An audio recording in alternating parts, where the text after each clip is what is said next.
পদে কৈছে কেৱলেহে আয়ু ব্যৰ্থ হৈ মাত্ৰ পৰম দুখক পাৱে সেহি মত শ্ৰম কৰিলে জানিবা একোৱে সুখ নাপাৱে মুকুন্দ পদক যিটোজনে ভজে যেন মতে সুখী হয় একোৱে উপায় সিমত কৰিয়া নহিকে সুখী নিশ্চয় আমি সুখ পাবৰ কাৰণে সাংসাৰিক যিমানেই কৰ্ম নকৰোঁ কিয় তাৰ পৰা যিটো আনন্দ আমাক লাগে সেইটো আনন্দ আমি নাপাওঁ আনন্দটো কিয় বিচাৰোঁ বস্তুটো আগতে বুজি লওক চাওক পৃথিৱীত 600 পৰা 700 কোটি মানুহ আছে বৰ্তমান কাৰো লগত কাৰো মিল নাই এজনৰ লগত এজনৰ মিল নাই আপুনি এখন পথাৰত 1000টা গাই পোৱালি এৰি দি তাৰ লগত যদি গাই কোনোবা এজনী এৰি দিয়ে বাকীবিলাকে গাখীৰ খাবলৈ আহিলে লঠিয়াই দিব নিজৰ পোৱালিটো আহি খালে চেলেকি থাকিব পাতি দিব কিয় চিনি পায় এজোপা গছত 1000টা ফল থাকিলে এই ফল 1000 পাৰি লৈ আপোনালোকে যদি চাই এটা ফলৰ লগত এটাৰ মিল নাই বাকী বাদ দিয়ক এজন মানুহৰ এই 5টা যি ফিংগাৰ প্ৰিণ্ট ইয়াৰো কাৰো লগত কাৰো মিল নাই এই বুঢ়া আঙুলিৰ এইখন জেগাও চবৰে বেলেগ বেলেগ ইমান বৈষম্যতাৰে ভৰা এখন সংসাৰত এটা বস্তুৰ মিল আছে এটো হৈছে আমাক সকলোকে আনন্দ লাগে সবকে আনন্দ লাগে চোৰটোৱে চুৰ কৰিবলৈ গৈছে কিয় আনন্দ বিচাৰি পুলিচে তাক ধৰিবলৈ গৈছে কিয় আনন্দ বিচাৰি কোনোবা বাহিৰত চাকৰি কৰিবলৈ গৈছে কিয় আনন্দ লাগে যোনে যি কৰিছে আপুনি খাইছে শুইছে বহিছে যিয়ে নকৰক কিয় আপোনাৰ আল্টিমেটলি লক্ষ্য এটাই আনন্দ লাগে কিয় বিচাৰো আনন্দ চাওক প্ৰত্যেক বস্তু নিজৰ মূললৈ যাব বিচাৰে তে মই কোন মই আত্মা মোৰ মূল কি পৰমাত্মা পৰমাত্মা কোন পৰমানন্দ সচ্চিদানন্দ নিত্যানন্দ সদানন্দ আনন্দ স্বৰূপ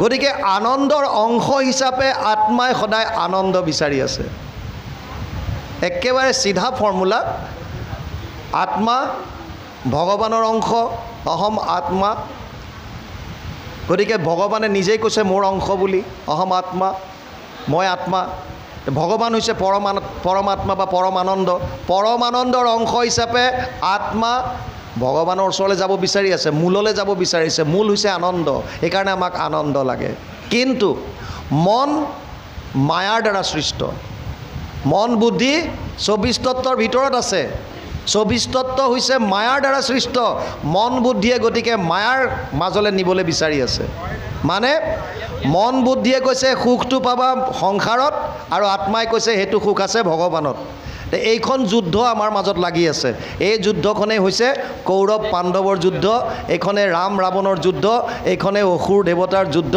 বিভিন্ন ধৰণে ইয়াক বৰ্ণন কৰিছে আল্টিমেটলি আমাক এটা পাৰ্টিয়ে কৈ আছে যে আনন্দটো আছে ধন টকা পইচা ঘৰ দুৱাৰ মাটি বাৰী খোৱা বোৱা এইবিলাকত আৰু আত্মাই কৈ আছে ইয়াত নাপাওঁ আসল আনন্দ ভগৱানৰ ওচৰত এজনে কৈছিলে বৰ সুন্দৰভাৱে আমাৰ আত্মা আৰু পৰমাত্মাৰ স্থানটো এনেকুৱা আত্মাই 5টা জ্ঞানেন্দ্ৰিয়ৰ সহায়ত সংসাৰৰ ফাললৈ মুখ কৰি আছে আৰু পৰমাত্মা পিছফালে বহি গৈছে হেৰো এবাৰ মোৰ ফালে মাত্ৰ ঘূৰি দে তই তোৰ কাম শেষ এবাৰ মাত্ৰ তই মোৰ সন্মুখ হৈ যা আমি দুখ কিয় পাইছোঁ ঈশ্বৰৰ বিমুখ কাৰণে আমি দুখ পাইছোঁ যিদিনা আমি ঈশ্বৰৰ সন্মুখ হৈ যাম তেতিয়া আমি সুখ পোৱা আৰম্ভ কৰি দিম মানে আনন্দ পোৱা প্ৰত্যেক বস্তু মূললৈ যাব বিচাৰি আছে গতিকে মন বুদ্ধিয়ে কৈছে মোৰ মূল মায়াত আছে এইকাৰণে মায়াৰ ফালে টানি আছে আত্মাই কৈছে মোৰ আনন্দ পৰমাত্মাত আছে গতিকে ইয়ালৈ নিব বিচাৰিছে এতিয়া এইখন ৰণত জিকিব কোন এই যে যিখন যুদ্ধ চলি আছে ইয়াত এতিয়া জিকিব কোন যিজনক আপুনি খোৰাকি বেছিকৈ দিছে আপুনি খাদ্য যাক দিব বলৱান সেইটো হ'ব গতিকে মন বুদ্ধিৰ জৈসা ৱন এইসা মন খাদ্য সম্ভাৰ যেনেকুৱা মুখেদি ধুচিছে ইনজেকশ্যন ড্ৰাগছ লৈ যিবিলাক দিছে সেইবিলাকে যিটো পাব মনলৈ গৈ আছে তাৰ আৰু আত্মাৰ খোৰাকি হৈছে কেৱল শ্ৰৱণ কীৰ্তনৰ দ্বাৰা সাধুৰ সংগৰ দ্বাৰা সিধা ফৰ্মুলা আপুনি আত্মাৰ ভোজনটো বঢ়াই দিয়ক ভগৱানে কৈছিলে ভাই মুখ এখন দিছোঁ কমাই খাবা কাণ দুখন দিছোঁ বেছিকৈ শ্ৰৱণ কৰিবা আমি বুজিলোঁ যে ভাই কাণ দুখন আছে লাহে লাহে শুনিলেও হ'ব মুখ এখন দিছে লগাতাৰ দি থাকা ভগৱানে যিটো কৈছিল আমি উল্টাকৈ বুজিছোঁ এজন শিক্ষকে ক্লাছত গৈ পেলাই মদটো যে বেয়া বুজাইছে, গিলাচ এটাত মদ লৈ পেলাই তাত এটা কেঁচু এটা এৰি দিছে, পোক এটা। কৈছে শুনা কি বুজিলা, মৰি গ'ল পোকটো। এটাই কৈছে ছাৰ মদ খাব লাগে, পেটত থকা পোক পলু চব মৰি যাব। চাওক যাৰ যেনেকুৱা দৃষ্টিকোণ, আপুনি কেনেকৈ বুজিছে এতিয়া ঘটনা সেইটো। আৰু এইটো ইণ্টাৰেষ্টিং কথা, বুজাটো চাওক, পিছত মোক দুখ নিদিব। এবাৰ ব্যাখ্যাকাৰ এজনে ক'লে যে ভাই এই মায়াৰ কথা ওলাই থাকোঁতে ক'লে যে মায়াক ত্যাগ কৰিবা আৰু শান্তিৰ লগত থাকিবা। সি ঘৰত গৈ ঘৈণীয়েকক কৈছে আজিৰ পৰা তোৰ লগত কানেকশ্যন বন্ধ। ঘৈণীয়েকৰ নাম আছিল মায়া। তেতিয়াহ'লে কৈছে মোক শান্তিৰ লগত থাকিবলৈ দিছে, ঘৰত কাম কৰা বাইজনীৰ নাম শান্তি। অঁ ঘৈণীয়েকে কৈছে এইবিলাক ক'ত শিকি আহিছা তুমি ন? বোলে ব্যাখ্যাকাৰে কৈছে। কোন ব্যাখ্যাকাৰ? মোক লৈ বোলা। ব্যাখ্যাকাৰে কৈ পঠিয়াইছে মায়ালৈ। কৈছে আকৌ মই নিজে শুনিছোঁ, মায়াক ত্যাগ কৰা, তুমি শান্তিৰ লগত থাকিবা, গতিকে আজিৰ পৰা তোমাৰ লগত কানেকশ্যন বন্ধ। এইবিলাক বুজি নাযাব। বোলে আহিছিল বিশ্বনাথ চাৰিআলিৰ পৰা কৈ গৈছে এই এনেকুৱা ঘটনা কৈ গ'ল, দিগদাৰ লাগিছে। গতিকে যিটো শাস্ত্ৰত আছে শুদ্ধমতে বুজি যাওক আৰু বুজি গৈ শুদ্ধমতে কৰক। পিছত সেইজনী পত্নীয়ে ব্যাখ্যাকাৰৰ ওচৰত গৈ পেলাই সুধিছে কি আপুনি কোনজনী মায়াক এৰাৰ কথা কৈছে? এওঁ গৈ পেলাই মোক কৈছে তোমাৰ লগত আজিৰ পৰা কানেকশ্যন বন্ধ। বোলে কি? মই কেতিয়া ক'লোঁ? সি কৈছে কেলৈ আপুনি কোৱা নাই অথনি যে মায়াক ত্যাগ কৰিবা শান্তিৰ লগত থাকিবা? অঁ কৈছে তুমি কি বুজিলা? বোলে এওঁৰ নাম মায়া আৰু কাম কৰা মানুহজনীৰ নাম শান্তি, সেইকাৰণে এওঁক আজিৰ পৰা ত্যাগ কৰিম বুলি কৈছিলোঁ, শান্তিৰ লগত থাকিম বুলি। সেয়া ঘটনা। গতিকে আল্টিমেটলি যি কি নহওক, ইয়াত এতিয়া কৈছে যিটো সুখ পাবৰ কাৰণে যদি আমি নথকা জেগা এটাত কৰি আছোঁ, কেৱলে শ্ৰম হ'ব মাত্ৰ, কেৱলে শ্ৰম। আপোনাৰ যদি বাল্টি এটাত আপুনি পানী উঠাইছে, বাল্টিটোৰ যদি তল ছাইডটো নাই তেতিয়া আপুনি উঠাই থাকক, কষ্ট কৰি থাকি কি হ'ব? একোটো নাহে। পানীটো আপুনি উঠাই আছে কিন্তু তলফালে নাই একো। সেইকাৰণে কেৱলে সেই আয়ু ব্যৰ্থ হোৱে মাত্ৰ পৰম দুখক পাৱে, সেইমতে শ্ৰম কৰিলে জানিবা একোৱে সুখ নেপাৱে। তাৰ বিপৰীতে মুকুন্দ পদক যিটো জনে ভজে, যেনমতে সুখী হয়, একোৱে উপায় সীমত কৰিয়া নুহিকে সুখী নিশ্চয়। কেৱল মুকুন্দৰ পদত যিজনে ভজন কৰিলে, কেৱল কৃষ্ণৰ চৰণত যিজনে আশ্ৰয় ল'লে, সেইজনেহে পৰম আনন্দ লাভ কৰিব পাৰিব। তাৰ কাৰণে প্ৰহ্লাদে দৈত্য শিশুসকলক কৈছে তোমালোকৰ হাতত সময় বৰ কম। পুৰুষৰ আয়ু শতবৰিষ সাক্ষাৎ, তাহাৰ অৰ্ধেক যায় বিফলে নিদ্ৰাত। বিংশতি বৰিষ যায় বালক ক্ৰীড়াত, আৰু বিংশতি যায় জৰা অৱস্থাত। জীৱা অৱশেষ আয়ু থাকয় যুৱাত, সিও কামে ক্ৰোধে লোভে যায় অজ্ঞানত। 100 বছৰৰ আধাখিনি শুই থাকোঁতে যায়। ইয়াত লিখিছে পুৰুষৰ আয়ু শতেক বৎসৰ, অৰ্ধেক নিদ্ৰাত যায়।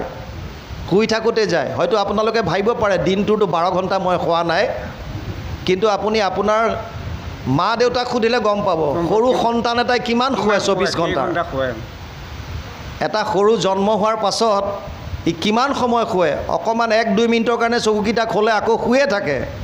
সেইবিলাক আহি ওপৰৰ লেভেলত অলপ ফিটিং হৈ যায়, এভাৰেজ মিলি যায়। আকৌ বৃদ্ধ অৱস্থাত গ'লে আকৌ বিচনা আকৌ একেটাই হয়। আল্টিমেটলি আমাৰ এভাৰেজ যদি মিলাওঁ, বাল্যকালত কিমান শুলে, বৃদ্ধ অৱস্থাত কিমান শুলে, যুৱ অৱস্থাত অকণমান ইফাল সিফাল হ'ব পাৰে, কিন্তু হ'লেও আল্টিমেটলি আধাটো শুওঁতে যায়। শাস্ত্ৰৰ কথা ভুল হ'ব নোৱাৰে। শাস্ত্ৰত লিখিছে অৰ্ধেক নিদ্ৰাত যায়। তাৰপিছত লিখিছে কিছু ফল নাই ৰাত্ৰিত শয়ন কৰিয়া থাকে সদায়। শুই থাকোঁতে গৈছে বালক কালৰ পৰা জনা যায় বিংশতি বৰিষ মানে 20 বছৰ বাল্য অৱস্থাত যায়। নানা ক্ৰীড়াৰত নুগুচে মনতে পুৰুষে তাক নাজানে। খেলা ধূলা কৰাৰ মাজেৰে পাছ কৰি দিওঁ, আয়ু যায় ব্যৰ্থে, যুৱা পাইলে আশী, পাছৰো বিংশতি যায়। অসমৰ্থ বইলে বল দূৰ গ'লে, কিছু তাৰ ক্ষমা নাই। বৃদ্ধ অৱস্থাতো 20 বছৰ গুচি যায়। যুৱ অৱস্থাত যিকণ আয়ু থাকে তাকো কাম ক্ৰোধ লোভ মোহত পাৰ হৈ যায়।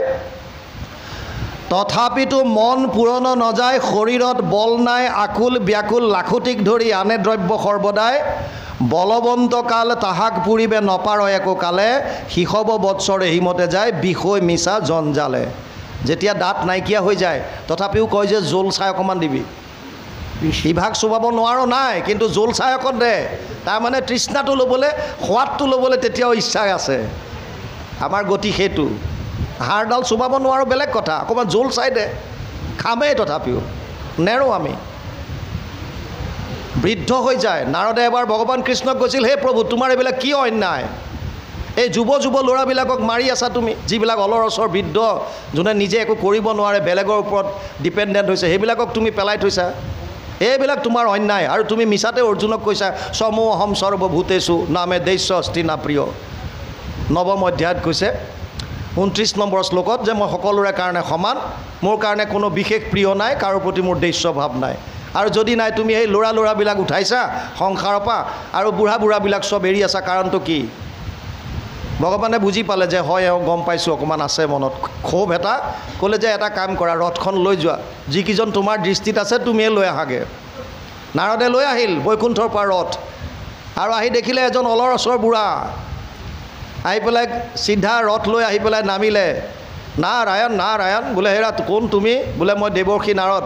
দেউতা, ডাইৰেক্ট নিবলৈ আহিছোঁ, যিটো বস্তু বহুত বছৰ তপ কৰি নাপায়, বহু বছৰ ঈশ্বৰ চিন্তা কৰি নাপায়, ফ্ৰী অফ কষ্ট দি আছোঁ, ব'লক আপোনাক। ক'লৈ যাব লাগিব উপায়? বোলে বৈকুণ্ঠলৈ। আৰু গৈ কেতিয়া আহিম? বোলে গ'লে আৰু তাৰপৰা ঘূৰি আহিব নোৱাৰে। ধেত, মোৰ কামে শেষ হোৱা নাই, এতিয়া দিবলৈ আহিছ তই? ল'ৰাটোৰ বিয়াই হোৱা নাই এতিয়ালৈকে। বোলে কেতিয়া হ'ব? ছোৱালী চাই আছোঁ, এবছৰমান লাগিব। তেতিয়া এবছৰৰ পিছত যাবনে? বোলে যাম, ল'ৰা বিয়া হ'লে আহিবি। নাৰদ গুচি গ'ল।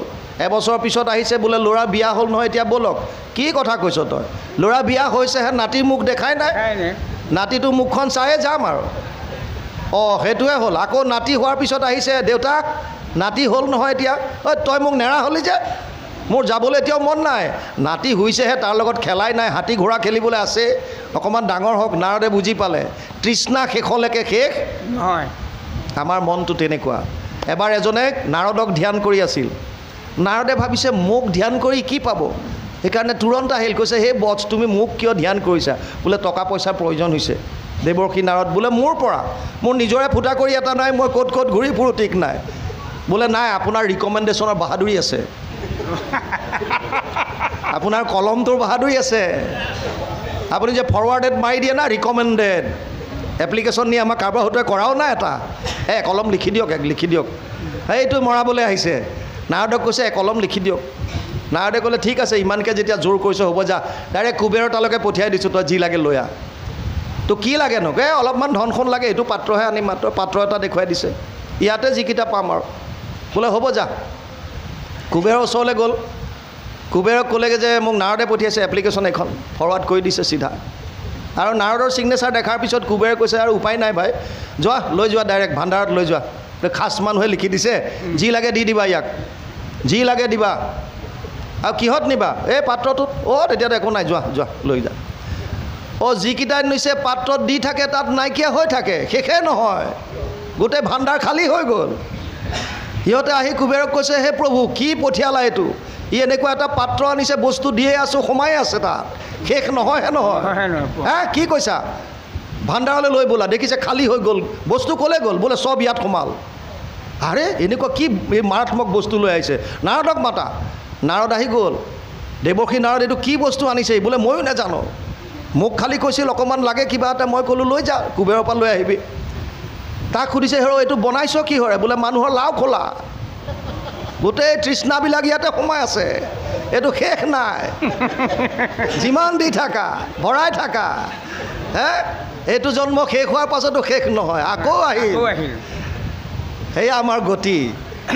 গতিকে ইয়াত লিখিছে, বুঢ়া বয়স যেতিয়া হৈ যাব, আকুল ব্যাকুল লাকুটিক ধৰি আনে দৰ্ব সৰ্বদাই, বলৱন্তকাল তাহাক পুৰিবে নপাৰে একো কালে, শিশৱ বৎসৰ এহিমতে যায় মিছা জঞ্জালে, চক্ষু নমনে কাণে নুশুনয়, তথাপি তৃষ্ণা বিস্তৰ। তথাপিও তৃষ্ণাটো নেৰে, সেইমতে ইটো গলি পচি যায় অধম পাপী বৰ্বৰ। আল্টিমেটলি প্ৰহ্লাদে দৈত্য শিশুসকলক কৈছে, শৰীৰটো খন্তেকীয়া, চাই থাকোঁতে শেষ হৈ যাব, সেইকাৰণে এতিয়াৰ পৰা ঈশ্বৰ আৰাধনা কৰা। বাপ বান্ধৱ ভাই মাতৃ সমস্ত, আমি প্ৰায়ে কওঁ, এটা বৈঠকত 45 মিনিট সময় আমি শুনি পেলাই গ্ৰহণ কৰিব পৰা ক্ষমতা আমাক ব্ৰেইনক দিছে। সেইকাৰণে স্কুল কলেজৰ পিৰিয়ডবিলাক 45 মিনিটৰে হয়। 45 মিনিটৰ পাছত আকৌ ব্ৰেক থাকে, 5 মিনিট গেপ, বেলেগ ছাবজেক্ট, বেলেগ শিক্ষক। কিন্তু ঈশ্বৰৰ কথা শুকদেৱে 7 দিন 7 ৰাতি কৈছিল আৰু পৰীক্ষিতে 7 দিন 7 ৰাতি, কিন্তু তেওঁলোকে কোল্ড ড্ৰিংকছ জাতীয় একো খোৱা নাছিল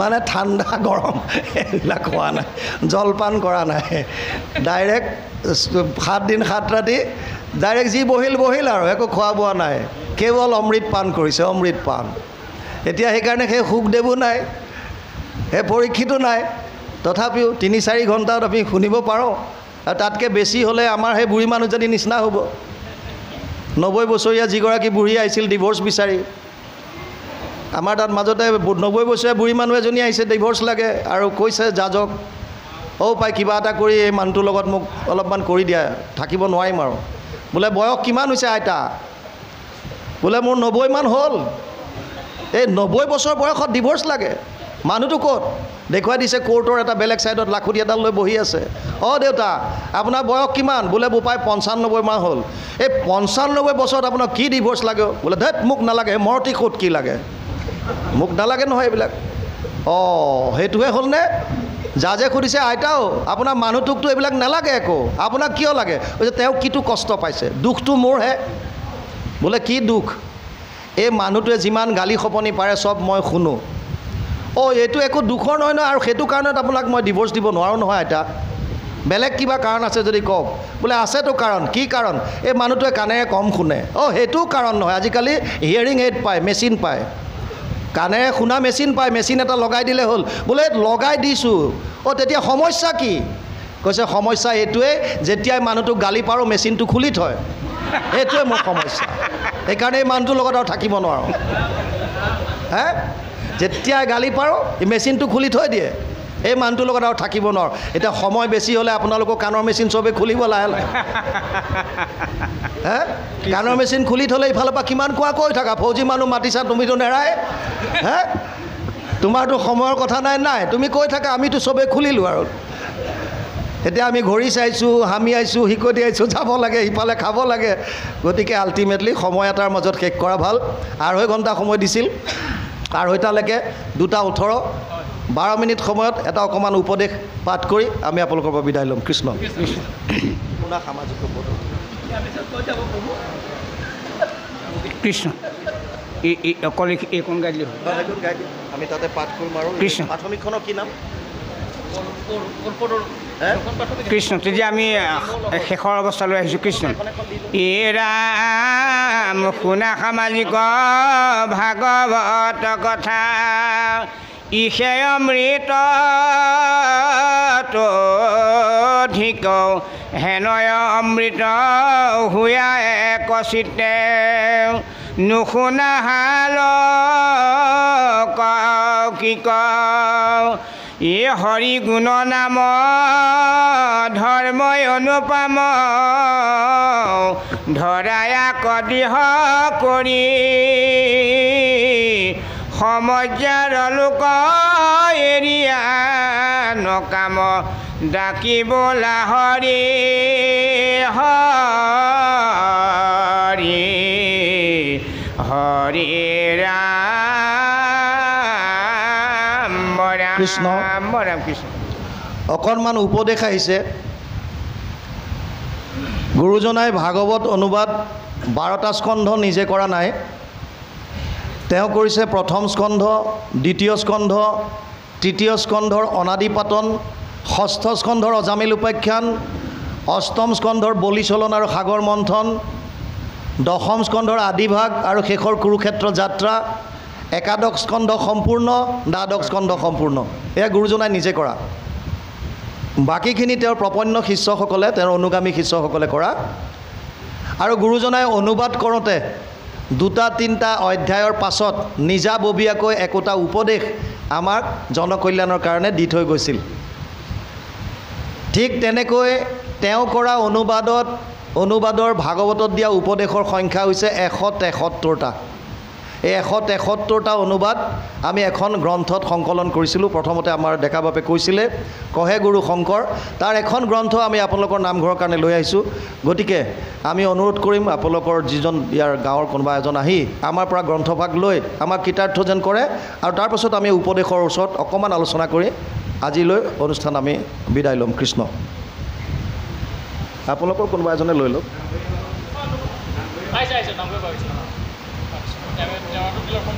অঁ দিয়ক কৃষ্ণ।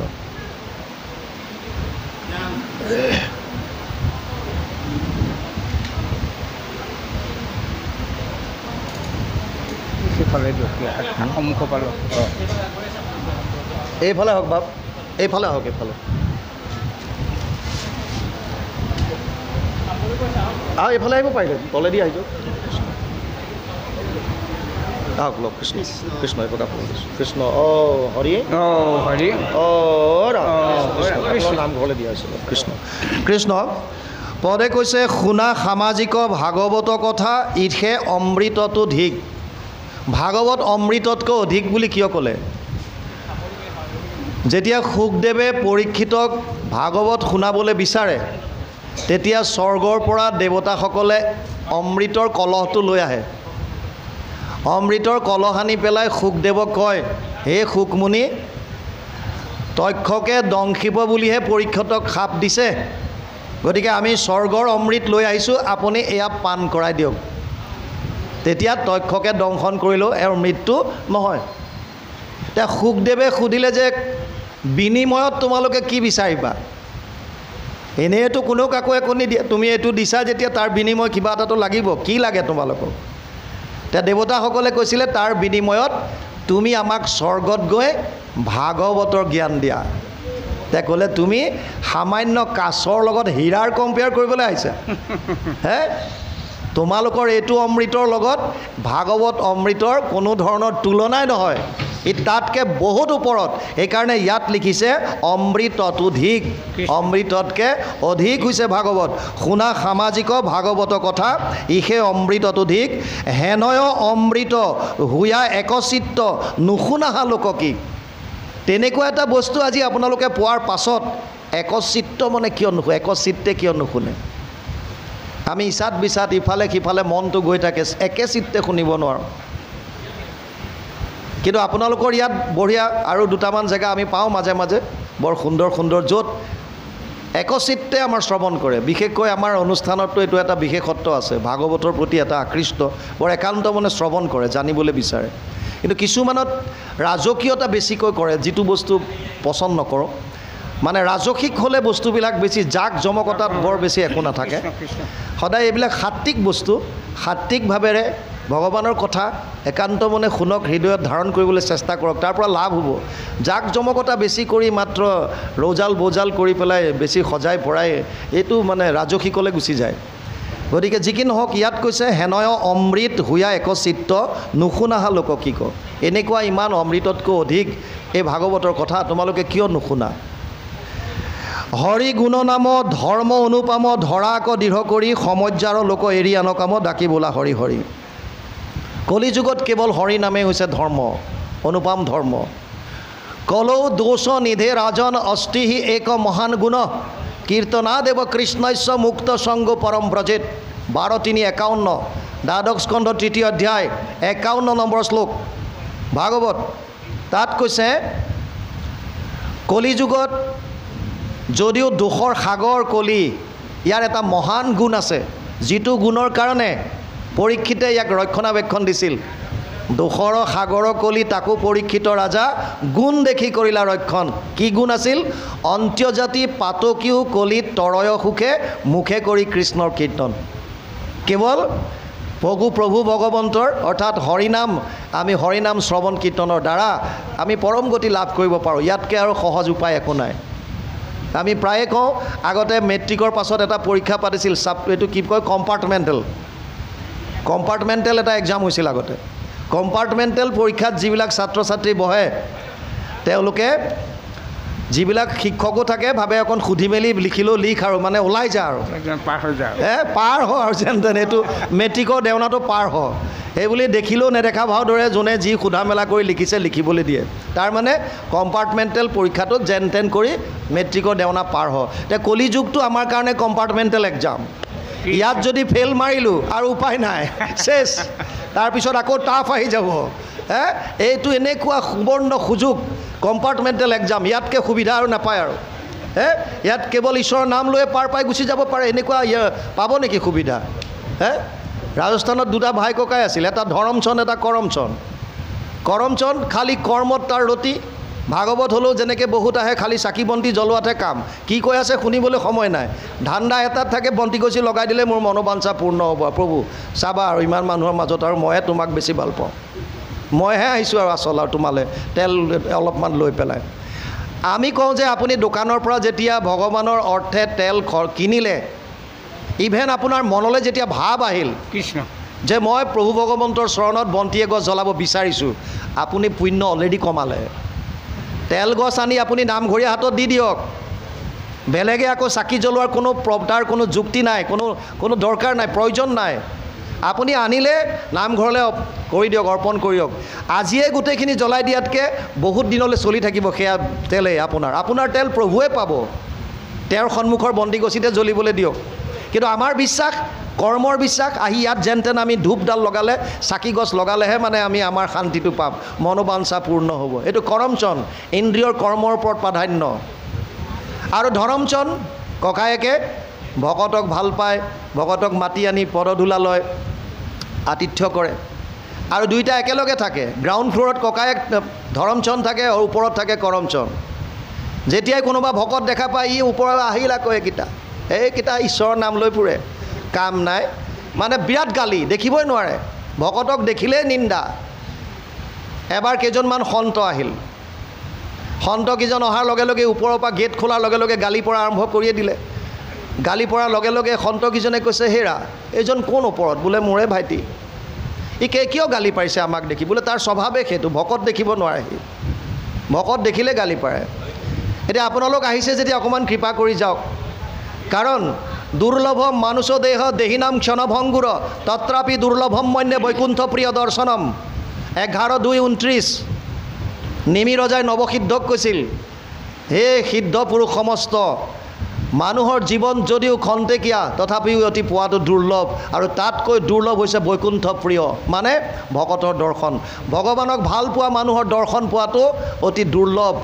সেইকাৰণে ইয়াত কৈছে যে তোমালোক যেতিয়া আহিছে, তোমালোক ভকত, গতিকে মোৰ ওপৰত কৃপা কৰা যাতে মোৰ ভাইটোৱে সদগতি পায়। ক'লে ঠিক আছে, আমি তেওঁক অকণমান চেষ্টা কৰিম, লৈ ব'লাম ওপৰলৈ। আৰু ওপৰলৈ যেতিয়া ষ্টেয়াৰ কেছেদি উঠি গৈছে, সি লগে লগে ৰুম বন্ধ কৰি লৈ ভিতৰৰ পৰা আকৌ গৰ্জিবলৈ লাগিয়ে গ'ল, গালি পৰা আৰম্ভ। সন্তজনে ক'লে দুৱাৰ খোল, বোলে নখোলো, বোলে খোল নহ'লে ভাঙি হ'লেও সোমাম এতিয়া। ভয় খাই পেলাই শেষত খুলিলে, লগে লগে ফ্ল'ৰত হেঁচা মাৰি ধৰি তাৰ ডিঙিৰ ওপৰত বহি ক'লে ৰাম নাম ল। চেপা মাৰি ধৰিলে, বোলে ৰাম নাম ল। সি কৈছে নলওঁ, দিলে চেপা মাৰি ধৰি আছে, তই ল'বই লাগিব ৰাম নাম। কি বুলি ভাবিছ নিজকে? যেতিয়া মৰণৰ ভয় আহি গ'ল, কৈছে ৰাম ৰাম, হ'ব দে, হৈ গ'ল, এৰি দিলে। ক'লে এতিয়া এটা কাম কৰিবি, তোৰ যেতিয়াই এই ৰাম নাম যে দুবাৰ ল'লি, এইটো যদি কেতিয়াবা কোনোবাই তোক মূল্য দিব বিচাৰে, তই নল'বি। ইয়াৰ যদি কেতিয়াবা তোক বিক্ৰী কৰিবলগীয়া আহি যায়, যে দুবাৰ যে ৰাম নাম ল'লি, এইটো বিক্ৰী কৰি দে তই ফলটো, তই বিক্ৰী নকৰিবি এইটো। সন্তকেইজন গুচি গ'ল। আমাৰ মানুহৰ যেতিয়া মৃত্যু হয়, আত্মাটো অকলে যাব নোৱাৰে। ইয়াত 3টা শৰীৰ আছে, যিটো শৰীৰ আপোনালোকে দেখিছে এইটো স্থূল শৰীৰ। ইয়াৰ ভিতৰত 2টা শৰীৰ আছে, এটা কয় লিংগ শৰীৰ আৰু এটা কয় কাৰণ শৰীৰ। লিংগ শৰীৰত 5টা জ্ঞানেন্দ্ৰিয়, 5টা কৰ্মেন্দ্ৰিয়, পঞ্চ প্ৰাণ, মন, বুদ্ধি, অহংকাৰ, এই 18টা তত্ত্ব যায় বুলি লিখা আছে। আৰু কোনোবাই 17 তত্ত্বৰ কথা কয়, কিন্তু আচলতে 18টা তত্ত্ব ইয়াত যায় লিংগ দেহত। তাৰ ভিতৰত থাকে কাৰণ শৰীৰ। কাৰণ শৰীৰটোত বাসনাবিলাক ভৰি থাকে, যিটো কজেল বডি বুলি কয়, যিটো কাৰণ, যিটোৰ কাৰণে আমি আকৌ আহিবলগীয়া হয়। আত্মা অকলে যাব নোৱাৰে, এই লিংগ দেহাটোৰ লগত যায়। এতিয়া লিংগ দেহাত মন বুদ্ধি যেতিয়া যায়, আমাৰ মনত যিমানবিলাক কথা আমি শুনো জাগ্ৰত অৱস্থাত, ইয়াৰ বেছিভাগ আমাৰ ছাবকনচিয়াছ মাইণ্ডত চব সোমাই থাকে, অৱচেতন মন বুলি যাক কয়। মনটোৰ আমি কেৱল 10% কি 5%হে আমি ব্যৱহাৰ কৰোঁ, বাকী চব 90-95% অৱচেতন মনত থাকে। সেইকাৰণে কেতিয়াবা হঠাৎ সৰুকালিতে কৰা কিবা কাম এটা, কথা এটা পটককৈ মনলৈ আহে, মই 5 বছৰত থাকোঁতে এনেকুৱা কৰিছিলোঁ, ঘপকৈ মনত আহে, কোনো লিংক নাই। ক'ৰ পৰা আহে? আপোনাৰ অৱচেতন মনৰ পৰা আহে। এতিয়া যেতিয়া মদ ভাং খাই থকা ল'ৰা, লিভাৰ কিডনী চব ফেইলিয়ৰ হ'ল, সোনকালে মৃত্যু হ'ল, যমৰ ওচৰ পালেগৈ।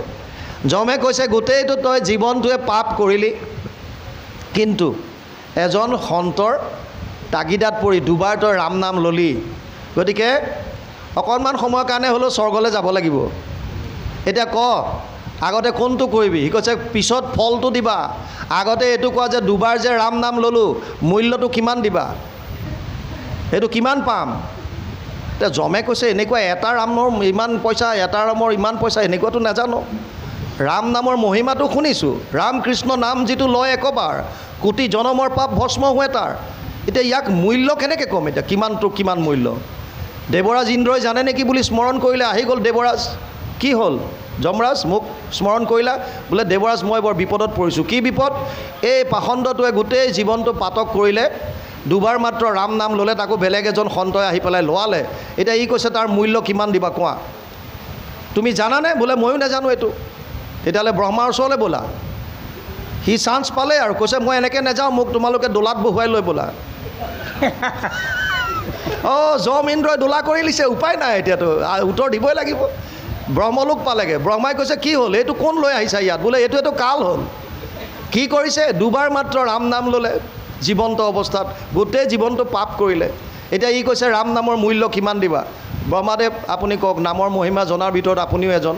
এই বোলে মই ইমান ডাইৰেক্ট ক'ব নোৱাৰিম, এইটো নাজানো নহয়। শ্ৰেষ্ঠ বৈষ্ণৱ এজন আছে বোলে, কোন? শিৱ। নিম্নগানম যথা গংগা, দেৱানাম অচ্যুত যথা, বৈষ্ণৱানাম যথা শম্ভু, পুৰাণম ইদম তথা। 12, 13, 16 দ্বাদশ স্কন্ধ 13 অধ্যায় 16 নম্বৰ শ্লোক ভাগৱত। তাত কৈছে নদীৰ ভিতৰত যেনেকৈ গংগাক শ্ৰেষ্ঠ বুলি কয়, দেৱতাৰ ভিতৰত যেনেকৈ কৃষ্ণক শ্ৰেষ্ঠ বুলি কয়, বৈষ্ণৱৰ ভিতৰত শ্ৰেষ্ঠ শিৱ আৰু পুৰাণৰ ভিতৰত শ্ৰেষ্ঠ ভাগৱত। ব'লা শিৱৰ ওচৰত যাওঁ। চব শিৱৰ ওচৰ পালেগৈ। শিৱক সুধিলে ৰাম নামৰ মূল্য কিমান হ'ব জানানে? বোলে ডাইৰেক্ট নাজানো, এটা কামেই কৰোঁ, বাদ দিয়া, বোলে যাৰ নাম লৈছে তালৈকে লৈ যাওঁ ইয়াক। হে, খেলি মেলি কৰি লাভ কি? চবেই ভাৰ বেটি লৈ পেলাই গৈছে বৈকুণ্ঠ পোৱালৈকে। বৈকুণ্ঠত দেখিছে কি হ'ল? এটা আত্মা লৈ আহিছে, তাকো দোলাত বহুৱাই আনিছে। ভগৱানে কৈছে কি হ'ল? এইটো কোন? এইটো কাল হ'ল বোলে। কি কৰিছে? সেই গোটেই জীৱন পাপ কৰিলে, মাত্ৰ এবাৰ দুবাৰ ৰাম নাম ল'লে, তাকো এজন ভকতে ডিঙিত চেপা মাৰি ধৰোঁতে। এতিয়া সুধিছে এই দুটাৰ নাম মূল্য কিমান দিবা বোলে? এতিয়া কিমান দিম আমি? প্ৰভু তোমাৰ নাম ল'লে তুমিয়ে কোৱা। বোলে নমাই দিয়া দোলাৰ পৰা, আহা মোৰ ওচৰলৈ আহা। কোলাত বহুৱাই ল'লে। ব্ৰহ্মাই কৈছে দামটো কোৱা, মূল্য কোৱা। বোলে আৰু কি মূল্য লাগে? যিটোৱে দুবাৰ ৰাম নাম লৈ স্বৰ্গৰ পৰা ব্ৰহ্মলোক ভ্ৰমণ কৰি কৈলাশত আহি পেলাই বৈকুণ্ঠ পালেহি, আৰু মোৰ কোলাত বহিলি, আৰু কি মূল্য লাগে তোমাক? হে, আৰু কি মূল্য লাগে? গতিকে তোমালোক যোৱা আৰু ইয়ালৈ আহিল যেতিয়া, আৰু ইয়াৰ পৰা হে না তাদ ভাষয়তে সূর্য না শশাঙ্ক না পাবক যদ গত্বা না নিবর্তন্তে তদ ধাম পরমম মম। 15 অধ্যায় 6 নম্বৰ শ্লোক গীতা। য'লে এবাৰ অহাৰ পিছত আৰু ঘূৰি আহিব নালাগে। যোন এবাৰ গ'ল আৰু তাৰপৰা ঘূৰি অহা কাম নাই। গতিকে বোলে তোমালোক এতিয়া যোৱা, ই আৰু থাকক, ইয়াৰ কাম নাই। আল্টিমেটলি ইয়াত কৈছে সেইকাৰণে হৰি গুণনাম ধৰ্ম অনুপাম। ধৰা আকৌ দৃঢ় কৰি খামোচ মাৰি ধৰা এইটোৱেই। লুতুৰ পুতুৰ নহয়, আজি বোলে এইফালে নেপালোঁ কাৰণে সিফালে যাওঁ, সেইটো নচলিব। দুদুল্যমান হৈ লাভ নাই। যিটো ধৰিছ খামোচ মাৰি ধৰা দৃঢ়তাৰে, সুদৃঢ় বিশ্বাসেৰে। তেতিয়া কৈছে সমজ্যাৰ লোক এৰিয়া নকাম ডাকি বোলা হৰি হৰি। সেইকাৰণে সকলোকে ক'লে যে সকলোৱে মিলি হৰি হৰি ঘোষণা কৰা।